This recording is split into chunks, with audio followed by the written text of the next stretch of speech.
গহনার ভারে খুব কষ্ট পাচ্ছিলেন নববধূ। তার কষ্টের কথা চিন্তা করে স্ত্রীকে হেলিকপ্টারে উড়িয়ে আনলেন বর। সেই সাথে সৌদি প্রবাসী বাবার শখ ছিল। এসব কারণে লাখ টাকা খরচ করে নতুন বউকে হেলিকপ্টারে উড়িয়ে আনলো বর। সিস্টেম পার দেंगे। তাদের এই কাণ্ডে এলাকা জুড়ে রীতিমতো হইচই পড়ে গিয়েছে।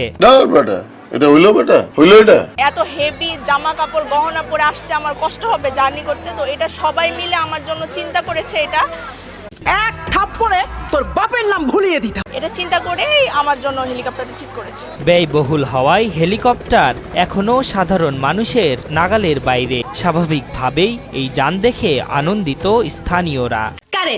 আমি আমার লাইফে এই প্রথম দেখলাম, আমি কখনো দেখিনি, মানে স্বপ্ন ছিল আমার দেখার মতো যে আমি এরকম একটা জিনিস দেখব, কিন্তু কোনোদিন আমি দেখতে পারিনি। এই জিনিসটা আমি আজকেই দেখলাম। ये बहनचोद सारे मिलके हमको पागल बना रहे मादरचोद के बच्चे।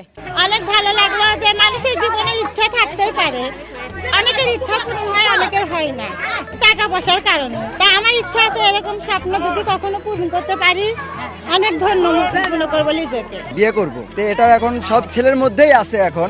তো আমারও ইচ্ছা যে এখন লাগুক যে কয় টাকা, 1 লাখ টাকা লাগলেও সমস্যা নাই, আমি হচ্ছে যে হেলিকপ্টারে দিয়ে বিয়ে করবো ইনশাল্লাহ। তুমি জানো না আমি ইচ্ছা করলে তোমার চুলকানির মলম লাগাই দিবার পারি। এই প্রথম হেলিকপ্টার যুগে কোনো বরকে বিয়ে করানোর কাজে মানে দেখলাম, এবং অনেক মানুষ যারা হেলিকপ্টার কাছে থেকে দেখেনি তাদের দেখার সৌভাগ্য হয়েছে। আগামীতে যারা বিয়ে শাদী করবে, আমার তো মনে হয় একটা বিয়েতে 3-4 লক্ষ টাকা খরচ হলেও 1 লক্ষ টাকা দিয়ে যদি হেলিকপ্টার নিয়ে বিয়ে শাদী করে, আমার মনে হয় তারা অনেক ভালো করবে। মাথা নষ্ট। সৌদি প্রবাসী বাবা আসাদুজ্জামানের শখ ছিল ছেলের বউকে ঘরে তুলে আনবেন হেলিকপ্টারে। বাবার ইচ্ছা পূরণে ছেলে ডাক্তার শাওন হোসেন বগুড়া থেকে হেলিকপ্টারে বিয়ে করতে যান সাভারের ধামরাইয়ে। বিয়ে সম্পন্ন করে স্ত্রী ডাক্তার সানজিদা জামানকে হেলিকপ্টারে নিয়ে বগুড়ায় ফেরেন। বিয়ের দিন যেন ইজিলি আসতে পারি এই জন্য আর হেলিকপ্টারটা নেওয়া। আর এমনিতে আমার বাবার একটা শখ ছিল, শখও একটা কারণ, এবং মানে বেশি দূরত্বটা একটা কারণ।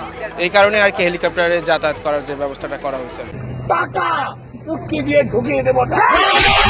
শ্বশুরবাড়ি সাভার থেকে হেলিকপ্টারে করে প্রায় 45 মিনিটের সফর শেষে এলাকায় ফিরে বর জানালেন তার অনুভূতি। আর নতুন বধূ সুন্দর ভবিষ্যতের জন্য দোয়া চাইলেন সবার কাছে। মেইনলি হচ্ছে এটা আমার শ্বশুরের ইচ্ছা ছিল, মানে এটা হচ্ছে কারণ। আপনারা সবাই আমাদের জন্য দোয়া করবেন। হেলিকপ্টার থেকে নামার পর বেলুন আর রঙিন কাগজে সাজানো ঘোড়ার গাড়িতে করে নতুন বধূকে বাড়িতে নিয়ে যায় চিকিৎসক শাওন হোসেন। তোমাদের সাথে আমিও যাব, বলেন কি? কয় কি